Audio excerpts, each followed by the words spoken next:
Hi guys, it's Carol. How are ya? I am pretty good. Toby's here with me. We're about to go to bed, but I thought I just need to make a video. I'm going to explain why I haven't been making videos. I'm not looking for sympathy or anything like that. I'm just explaining to you what happens. When you don't hear from me for a while, it's because my depression has flared up. And when I'm in a real I always say, yeah, when I'm in the depression hellhole, I just can't get anything done. I can't get anything accomplished. I can't get my happy face on, and so I don't want to make videos then when I'm like that. So that's where I've been. Anytime I don't make videos, that's what's happening. It's okay. I have major depressive disorder, which is treatment-resistant depression. I've had it all my life. I'm going to be 71 next month. I'm used to it. It's not fun, but my life is good. I have nothing to be depressed about. It's all chemical imbalances, and I'm good. I'm good right now. But I just haven't gotten anything done. You know, last year at this time, I was sewing aprons for a lot of people for Christmas aprons. I was making Christmas cards, and I got a lot of Christmas cards mailed out. I decorated my bedroom all in a Christmas theme. I haven't done anything this year, except I bought presents for my two dogs, and I bought presents for my grandson and granddaughter, Rhett and Taylor. Those are all the gifts I bought.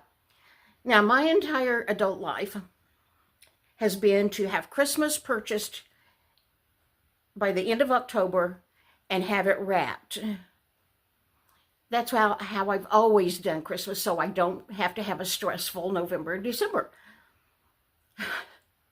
I've got one present for Taylor, one present for Red, one present for each of the two dogs that are going in gift bags, but Red and Taylor like theirs wrapped in paper. I haven't got those two presents wrapped yet. It's ridiculous. I just can't get anything accomplished, and making videos falls in with that too. But I did something yesterday that my kids and grandkids and my next door neighbor thought was hilarious. So I thought, well, I will do a video about that, and maybe you'll get a chuckle out of it too. I've been working hard around the apartment. Not really working hard. I've been stressing hard. I live in low-income housing. We have inspections. It seems like every other month, really and truly. And we were having an owner's inspection today. And they have this whole list of things you have to meet. You know, nothing in front of a window, all kinds of requirements like that. And so I was stressing over getting all that done and just wore myself out. Well, last night, Rhett went and stayed with Casey, my grandson, and Casey's my daughter, but not their mom. Their daddy is my son. And Taylor stayed with me. And I just couldn't sleep. My anxiety and stress are just out of control, and I just obsess over things like, oh my gosh, we're going to have this inspection, blah, blah, blah, blah, blah. And I've lived here. Rhett was just a baby when I moved here, and he's 11 now. So I've lived here a long time and had inspections 4 to 6 times a year, every year since then. It's not a big deal, but I just go, I just get stressed. I don't like having people come into my apartment unless I've invited them. I like this to be my sanctuary, and I don't invite anybody here that's going to stress me out or anything. But I have to let them in because it's the rules. Well, anyway, Taylor stayed with me last night, and I just could not sleep. I don't think I slept more than an hour all night long. And I have some health issues that when I'm really stressed, they flare up too, and that's horribly unpleasant. And so I was just having a time last night. Well, today,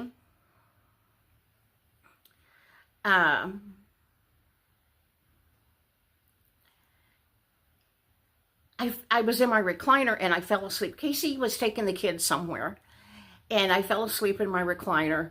And when they came home, when I go to sleep, I sleep hard. When they came home, Casey thought she woke me up. I didn't wake up totally because Toby is my white schnauzer, this baby. When they came in and said, "Hey, Mom, we're here," and they thought that woke me up, I turned to my daughter and I said, "Toby has a KFC bucket stuck on his head. Get that off." And they laughed. First of all, I've never bought KFC in a bucket. I can't even remember the last time I bought KFC because I don't like it, but never in a bucket. And Casey says, Mom, wake up. She said, "Do you know what you said? You said Toby has a KFC bucket stuck on his head." And I still wasn't wide awake. And I said to her, "Well, get that off of him." They thought that was a hoot. Actually, I said, "I saw that. Get that off of him." Poor Toby. He's never had a KFC bucket stuck on his head. I've just had a time the last couple of weeks.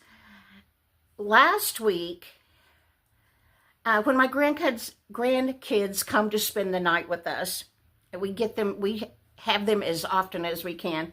Casey, my daughter, lives in an apartment upstairs. I have my apartment down here. When they come, one child goes with her and one child stays with me, and we alternate. Well, last week, Rhett was staying with me, and my balance is horrible. You know, I fell last spring and broke my glasses and my nose and stuff. I may have already told you this. I don't know. I can't remember. My mind is also gone too. Anyway, Rhett was here, and I got up in the middle of the night to go to the bathroom.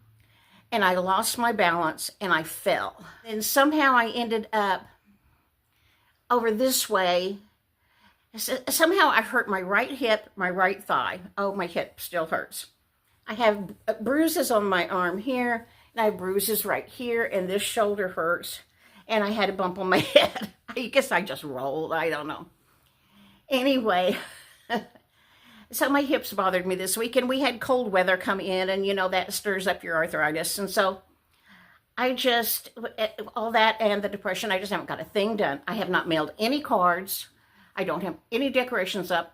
I took my Christmas bedroom apart in June because we were having an inspection then, and I thought they'd probably think I'm crazy to have a Christmas tree up in June in my bedroom. So I took all that down, but next week, the kids will be here again, and they'll probably put up my Christmas decorations, and I'll show you.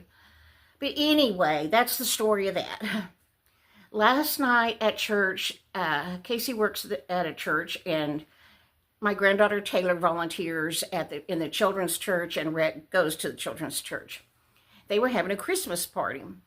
So Casey made this stuff. I don't even know what it's called, but you buy puff corn. I'll stick a picture in right here. Chester's puff corn. Oh, this stuff is good. And you buy almond bark, and you melt the almond bark, and then you pour it over the puff corn. Oh my gosh, it is so good. So good. And it's addictive. Well, they had a bunch left over, so they brought home, and I ate a bunch last night. Oh, it was so good. I just ate too much. Casey took pictures as she made it, so I'm going to stick those pictures in here. And then Taylor made cookies to take. And honestly, these are the best cookies I ever had. Remember a couple of weeks ago or a month or two ago, I was making chocolate chip cookies, and I told you I wanted to find a recipe where the cookies stay thick and don't run out thin. I like thick cookies. Taylor made these cookies that were thick. They looked like they came from a bakery, honestly, and they were so delicious. So I'm going to put a picture of that in here. I don't know what they're called either. I'll add it in. I'll splice it in right here. But anyway, if you make any cookies this Christmas and you like chocolate chips, I hope you make these. These are not just chocolate chip cookies. They have other stuff. Taylor found the recipe on Pinterest, They're called the Best Peppermint Chocolate Chip Cookies, and they came from the website CambriaBakes.com. It's bedtime. I'm not going to try to add the recipe. If you'll just search for it. Honestly, these were the best cookies, and you won't regret making them. The recipe calls for chocolate chips and crushed up candy cane peppermint. Taylor also added white baking chips, and that made them really good. Okay, here's the puff corn that Casey made. For each bag of puff corn, you need half of a package of almond bark. All you do is melt the almond bark in the microwave, put the puff corn in a bowl, pour the almond bark over it, stir it all up, and then you spread it out on wax paper to let it dry. And this is some good stuff. Okay, guys, that's it for tonight. I appreciate you guys watching my videos so much, and I really, really, really appreciate when you leave me a comment and let me know who's watching them. And if I don't get another video made, Merry Christmas, everybody. I'm going to try to get more videos made before Christmas, but just in case, I hope you have the very best Merry Christmas. Okay, that's it. I'll see you in the morning. Bye.